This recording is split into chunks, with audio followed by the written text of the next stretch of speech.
Hello friends, Pihu comics world में आप सभी का स्वागत है। कॉमिक्स की दुनिया से जुड़ने और बचपन की सुनहरी यादों में खो जाने के लिए चैनल को सब्सक्राइब करें। धन्यवाद दोस्तों। बाकीलाल और तिलिस्मी जाल, जिसका चित्रांकन है बेदी जी का। कहानी है तरुण कुमार वाही जी की। राजा विक्रम सिंह का प्यारा नगर विशालगढ़ आजकल एक अजीबोगरीब मुसीबत में फंसा हुआ था। विशालगढ़ के नागरिकों में दहशत फैली हुई थी। हे भगवान, सूर्य ढलने वाला है, जल्दी करो, नगर अधिक दूर नहीं है अब। सूर्य ढलने के साथ ही नगर में सन्नाटा छा जाता है। कारण, प्रत्येक सुबह कोई ना कोई व्यक्ति पत्थर में बदला हुआ मिलने लगा था। अरे, यह तो कुम्हार है। अवश्य शहर में बर्तन बेचकर लौटते हुए इसे देर हो गई होगी। बेचारा पत्थर का हो गया है। ना जाने किस मनहूस की नजर लग गई है विशालगढ़ को। भाई, अब चुप रहने से कुछ ना होगा। हमें महाराज से खुद चलकर सुरक्षा की मांग करनी चाहिए। हाँ हाँ, वरना एक दिन सारा विशालगढ़ पत्थर के लोगों से फट जाएगा। उधर राजा विक्रम सिंह स्वयं परेशान थे। राजवैद्य कुछ पता चला? महाराज, ऐसे लगता है राजकुमार को जीर्ण शीर्ण नाम की बीमारी है।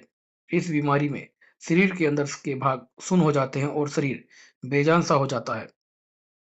रानी सानुलता भरभराए शौर में क्या उठी। राजवैद्य जी, कुछ भी कीजिए मगर मेरे राजकुमार के प्राण बचा लीजिए। किस्मत पर भरोसा रखिए रानी जी।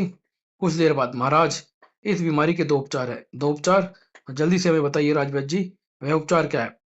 सोपू जाति के सर्प की लार राजकुमार की देह में प्रविष्ट कराई जाए। सर्प की लार? यह आप क्या कह रहे हैं राजवैद्य जी? घबराइए नहीं महाराज। सोपू जाति का सर्प विषधर नहीं होता है, बल्कि उसकी लार में एक बीमारी को अच्छा कर देने के चमत्कारी गुण होते हैं। ओह, किंतु यह सोपू सर्प मिलेगा कहाँ? विशालगढ़ से कन्याकुमारी तक कहीं भी? किंतु महाराज, यह दुर्लभ सर्प है। इसकी खोज में तो कई वर्ष लग जाएंगे। ये सुन बाकीलाल हैरान परेशान हो रहा था। तब राजकुमार के लिए मृत संजीवनी बूटी का दूसरा उपचार ही उचित होगा। यह आसानी से सरयू नदी के तट पर ढूंढी जा सकती है। ओह, तब तो शीघ्र ही हमें यह बूटी मंगानी होगी। इतना सुनते ही बाकीलाल चौंक पड़ा। चल बेटा बाकीलाल, इससे पहले कि किसी की नजर तुझ पर पड़ जाए, खिसक ले यहाँ से, नहीं तो बूटी लाने तुझे ही जाना पड़ेगा। तभी महाराज ने बाकी को देखा। बाकीलाल, ठहरो बाकीलाल, मर गए, पड़ गई मुच्छड़ की नजरें मुझ बली के बकरे पर। तब तक महामंत्री राज सिंह व राजवैद्य भी वहां पहुंचे। बाकीलाल, हमें देखकर तुम वापस क्यों जा रहे थे? महाराज, ओ मैंने सब सुन लिया था महाराज। राजकुमारी की बीमारी के विषय में मैं स्वयं सोपू सर्प की तलाश में जा रहा था। महाराज, सोपू सर्प चाहे दुनिया की किसी भी कोने में क्यों ना हो, मैं उसे ढूंढ निकालूंगा। सोपू ना मिला तो काले नाग से डसवा कर ही अपने रास्ते का कांटा साफ कर दूंगा। मनी मन सोच रहा था बाकीला। वह बाके, मुझे तुमसे यही उम्मीद थी। यह सुनते ही राजवैद्य जल्दी से बोला, बाके, सोपू सर्प के स्थान पर तुम मृत संजीवनी बूटी ले आओ। मैं तुम्हें उसकी पहचान के विषय में बताता हूँ। तो जल्दी कीजिए राजवैद्य जी। राजकुमार विशालगढ़ का एकलौता उत्तराधिकारी है। उसे कुछ हो गया तो सारी दुनिया के सोपू सर्पों को भून कर खा जाऊंगा मैं। और बेचारे बाकीलाल को ओखली में सिर देना ही पड़ा। बाके, बूटी लेकर जल्दी लौटना। अवश्य लौटूंगा महाराज। तब तक राजकुमार के प्राण शायद निकल भी चुके होंगे। इधर बाकीलाल महल से निकला और दुहाई महाराज दुहाई। अरे, इतने सारे लोग! आई महाराज, चलकर पूछते हैं कि ये यहाँ किस बात की दुहाई लेकर आए हैं। फिर जब राजा विक्रम सिंह को राज्य में आई विपत्ति का पता लगा। क्या महामंत्री जी, हम क्या सुन रहे हैं? महाराज, ये अवश्य किसी शैतान की हरकत है। मैं शहर में गश्त बढ़ाने की व्यवस्था करता हूँ, वह शैतान बच ना सकेगा उसी रात्रि। मुझे तो डर लग रहा है, अगर उस शैतान ने हमें भी पत्थर का बना दिया तो हमारे बीवी बच्चों का क्या होगा? राजा का हुक्म है, हुक्म है, बजाना तो पड़ेगा ही, वरना जान कैसे प्यारी नहीं होती है। और फिर तभी आकाश में एक खोपड़ी चमकी और भयानक हंसी हंसने लगी। हा हा हा हा। हवा में उड़ती खोपड़ी एक सैनिक से टकराई। ताड़! सैनिक दर से कराया आह। और अगले ही पल, अरे, यह तो पत्थर का हो गया। तभी हा हा हा हा, अभी तो तुम सबका भी यही हाल होगा। हा हा, जादूगर कुक्कड़ सा पूरे विशालगढ़ को पत्थर के लोगों में बदल देगा। जादूगर कुक्कड़ सा? एक सैनिक चीख पड़ा। यही है वह शैतान जो निर्दोष इंसानों को पत्थर में बदल रहा है। पकड़ लो इसे। चल मेरे तिलिस्मी जाल, बदल दे इन सबको भी तो पत्थर की शिलाओं में। और देखते ही देखते खोपड़ी सभी सैनिकों से टकराई। ताड़ ताड़ ठाक, आह बचाओ! पलक झपकते ही सब सैनिक पत्थर के हो गए थे। हा हा हा, जादुई खोपड़ी जादूगर कुक्कड़ सा की उंगली पर विराजमान हो गई। हा हा, एक एक करके पूरे विशालगढ़ का यही असर होगा। अगले दिन स्वयं राजा विक्रम सिंह भी उस दृश्य को देखकर दंग रह गए थे। उफ, सभी सैनिक पत्थर के हो गए। महाराज, हमें घरों में बंद रहकर जादूगर कुक्कुड़सा की आवाज सुनी थी। वह पूरे विशालगढ़ को पत्थरों का नगर बनाना चाहता। क्या कहा? ओह, ना जाने ये कुक्कड़ सा कौन है और विशालगढ़ से उसकी क्या दुश्मनी है। उधर बाकीलाल जा पहुंचा सरयू के तट पर। बस पहुंच गया सरयू के तट पर अब तो मैं, लेकिन पहले पेट पूजा बाद में काम दूजा। वैसे भी मैं कौन सी जड़ी बूटी लेकर महल जा रहा हूँ। वाह, क्या स्वादिष्ट भोजन है। हाँ हाँ, मजा आ गया मुझे तो। और फिर कुछ देर बाद पेट भरने के बाद बाकी ने डकार मारी, बेटा बाके, भोजन पानी तो हो गया, अब जल्दी से शुरू हो जा। नदी के तट पर जितनी भी मृत संजीवनी बूटियां हैं उन्हें उखाड़ कर नदी में फेंक दे, ताकि ना रहेगी बूटी और ना बचेंगे राजकुमार के प्राण। और जब राज्य का एकमात्र उत्तराधिकारी परलोक से धर जाएगा तो फिर मैं अगला उत्तराधिकारी घोषित हो जाऊंगा। कि तभी बाके चौक पड़ा, अरे मेरे घोड़े को क्या हुआ। ओह, यह तो मर गया। शायद ये बूटी विष वाली बूटी है जिसे खाने के बाद मेरे घोड़े की हालत हुई है। अचानक बाकीलाल का शैतान मस्तिष्क नई शरारत से भर उठा। क्यों ना ये विष बूटी मैं अपने साथ ले जाऊं, ताकि अगर कुमार के प्राण बचे तो भी मैं मृत संजीवनी की जगह इसे बूटी का गोल राजकुमार को पिलाकर उसकी छुट्टी कर सकूं। बाके ने बहुत सी विष बूटियां तोड़ जेब में भर ली और वापस लौट पड़ा। चलो यह भी अच्छा रहा, घोड़ा मर गया। एक विष बूटी की पहचान तो मुझे भी हो गई है। और फिर उस समय जब वह नगर सीमा के निकट पहुंचा, हा हा, बाकीलाल रुक जा, आई, यह किसकी आवाज है। बाकीलाल हैरान, ओह, मेरा नाम जादूगर कुक्कड़ साहब। आके क्या कहा, जादूगर कुक्कड़? तुम जादूगर कुक्कड़ हो या बुक्कड़, मुझे रोकने का कारण बताओ और चलते फिरते दिखाई दो। हा हा, लगता है तुम्हें अपना चमत्कार अब दिखाना ही पड़ेगा। चल मेरे तिलस्मी जाल, बना दे उस बंदर को पत्थर का। आई, ये क्या कर रहा है। अगले ही पल तिलस्मी खोपड़ी बंदर से टकराई और अरे, बंदर तो पत्थर का हो गया। जादूगर भयानक हंसी हंसने लगा। बाके, अब मैं तुझे भी पत्थर का बना दूंगा। नहीं, ओह बेटा बाके, ये तो तेरी तरफ आ रहा है। जान बचानी है तो भाग। अगर तू पत्थर का बन गया तो विशालगढ़ के सिंहासन पर फिर कौन बैठेगा। जादूगर हंसने लगा और बाकेलाल भागने लगा। हा हा, लेकिन ये क्या, बाकेलाल जिधर भी भागता जादूगर उसके सामने आ जाता। हे भोले भंडारी, कहाँ फंसा दिया। भाग रे बेटा, भाग के भाग।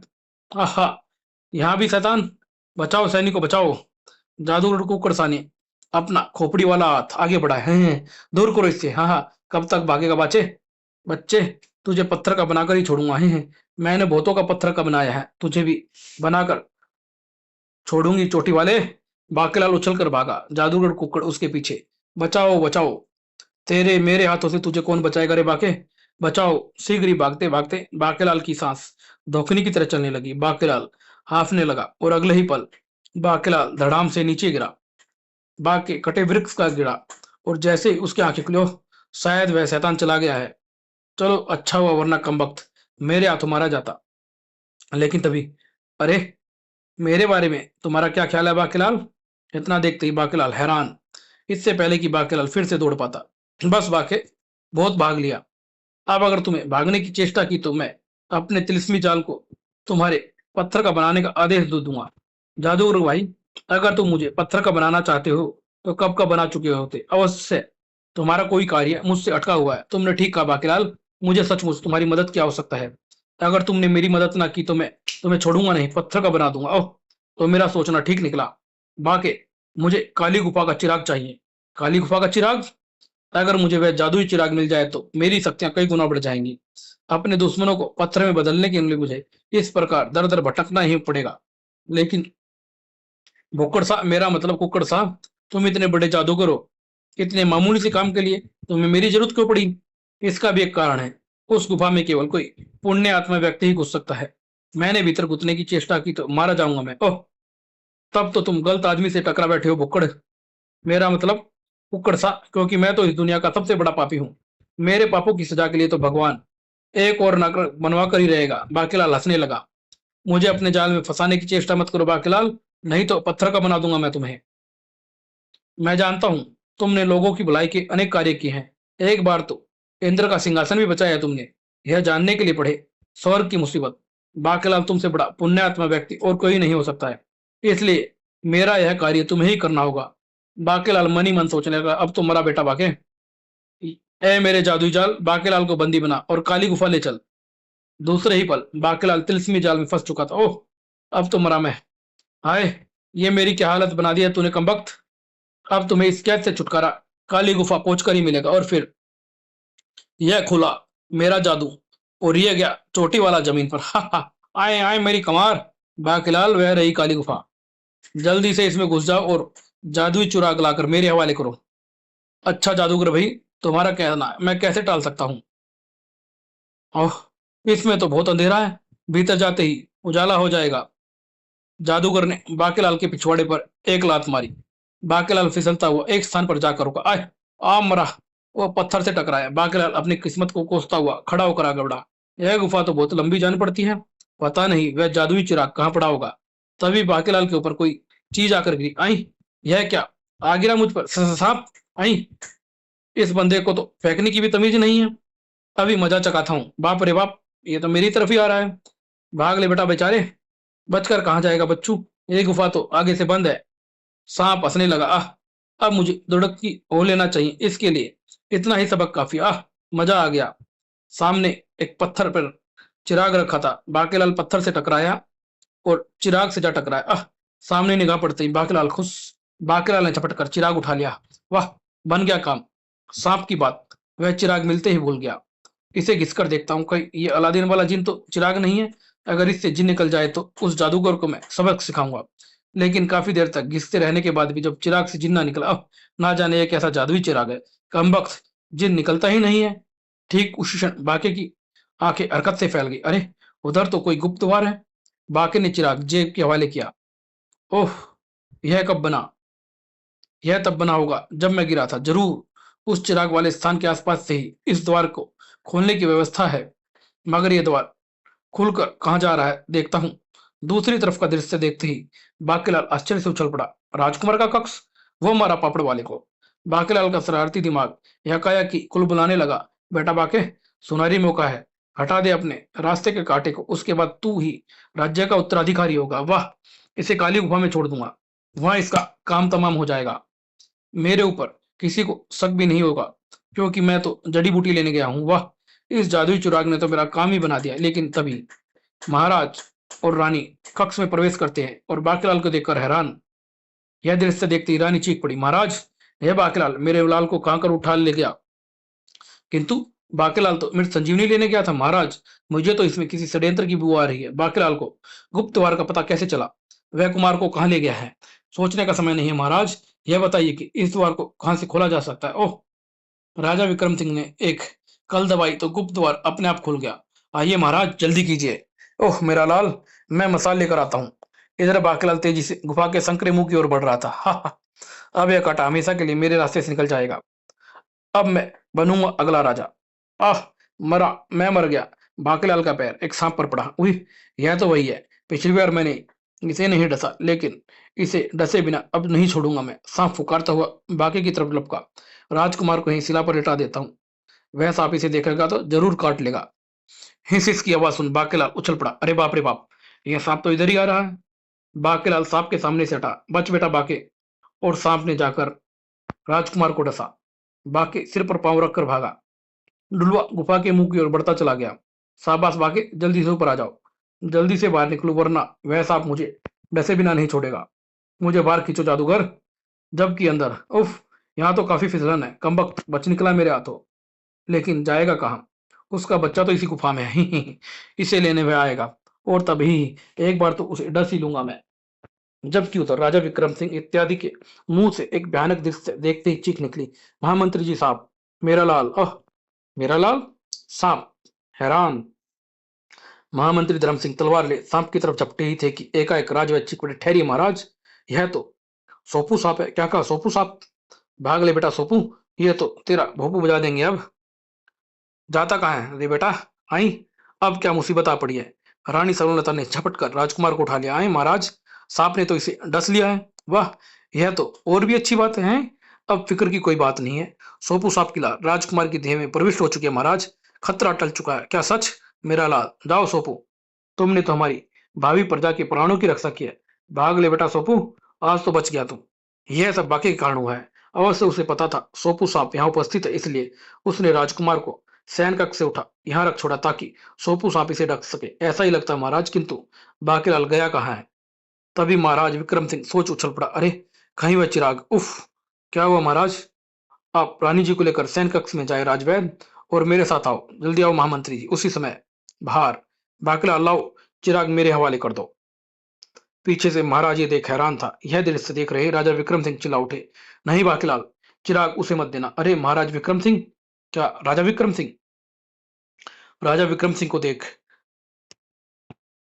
जादूगर ने कड़क कर अपने तिलिस्मी जाल को आदेश दिया, ए जादुई जाल, जा बाकी से वह चिराग छीन ले। अभी लो मेरे आका। बाप रे, अगर ये खोपड़ी मुझसे छू गई तो मुझे पत्थर बना देगी। ओह, मैं फंस गया हूं यहाँ। हड़बड़ाहट में बाकीलाल भागा तो टकरा गया एकदम पीछे खड़े पेड़ से। मर गया रे। तभी राजा विक्रम सिंह ने गुफा से बाहर निकलकर वह चिराग उठा लिया। इधर, ए मेरे जादुई जाल, तू बाकी को पत्थर बना, मैं अपने पुराने दुश्मन से चिराग लेता हूँ। हा हा। इधर जैसे ही वह खोपड़ी गिर पड़े बाकी की तरफ लपकी, ही ही। अब मेरी तमन्ना पूरी होगी तो यह पुत्र का बना दूंगा मैं। राजा विक्रम सिंह ने चिराग को तुरंत नीचे पटक दिया। इसी के साथ तिलिस्मी जाल एक धमाके के साथ टुकड़े टुकड़े होकर बिफर पड़ा। जादूगर कुक्कड़ सा क्रोध से गरजा, विक्रम सिंह, तूने मेरे तिलिस्मी जाल की शक्ति को खत्म कर दिया, मैं तुझे नहीं छोड़ूंगा। जादूगर ने चपटकर विक्रम सिंह की मूछें पकड़ ली। मैं तेरी मूछें उखाड़ दूंगा। महाराज दर्द से कर्रा उठे, बाकीलाल बचाओ। एकाएक बाकीलाल का मन फिर से नई शरारत से भर उठा। वाह, आसपास कोई नहीं है, क्यों ना यह विस्फोटी मैं जादूगर कुक्कड़ सा को दे दूं ताकि राजा विक्रम सिंह को खिलाफ वह उसका पत्ता साफ कर दे। यह सोच वह बोला, जादूगर कुक्कड़ सा ठहरो, यह मुच्छर तुम्हारा ही नहीं मेरा भी। मैंने कहा क्या? बैकलाल, ये तुम क्या कह रहे हो? मैं ठीक कह रहा हूँ जादूगर, तुम इसे समाप्त करना चाहते हो? यह लो, यह विस्फोटी है, इसे खिला दो, पलक झपकते ही इसका काम तमाम हो जाएगा। मुझे तुम अपना दोस्त ही समझो। जादूगर हैरान, महाराज भी हैरान। धोखेबाज बाकीलाल, लेकिन यह क्या?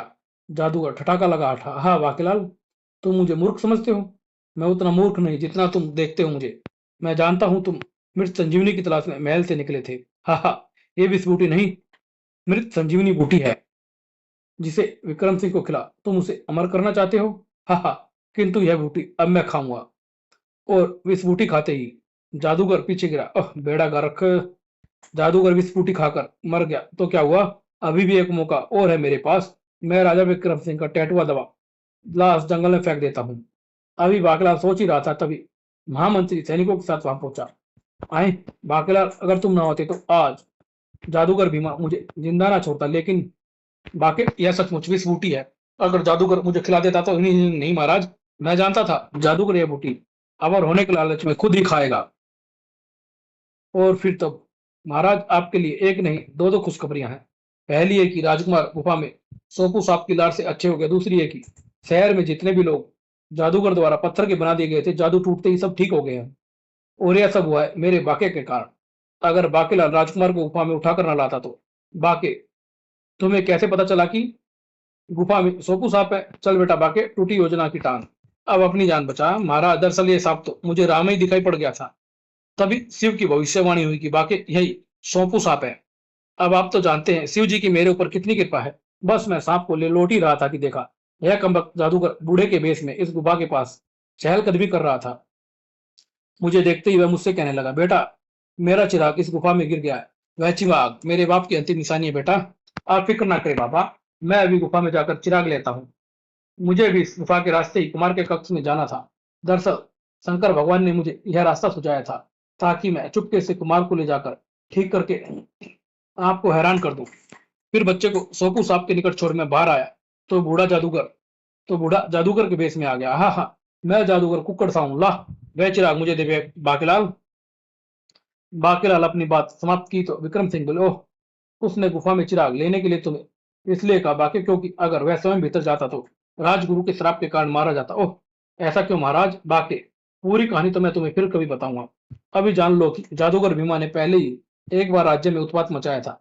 क्रुद्ध होकर राजगुरु ने उसके तिलिस्मी जाल की शक्ति को चिराग में बंद करके काली गुफा में रख दिया, लेकिन जादूगर भीमा कुक्कड़ सा बंद कर नहीं शक्तियां हासिल करके फिर से उत्पात मचाने लगा और मेरे बाकीलाल की अनोखी सूझबूझ से मारा गया। हो बाकीलाल मन ही मन रो रहा था। अब तेरा क्या होगा बाकीलाल? सभी सैनिक बाकीलाल की जय जयकार कर रहे थे। बाकीलाल की जय हो। और इसी के अंक साथ ही अंक यहीं समाप्त। धन्यवाद दोस्तों।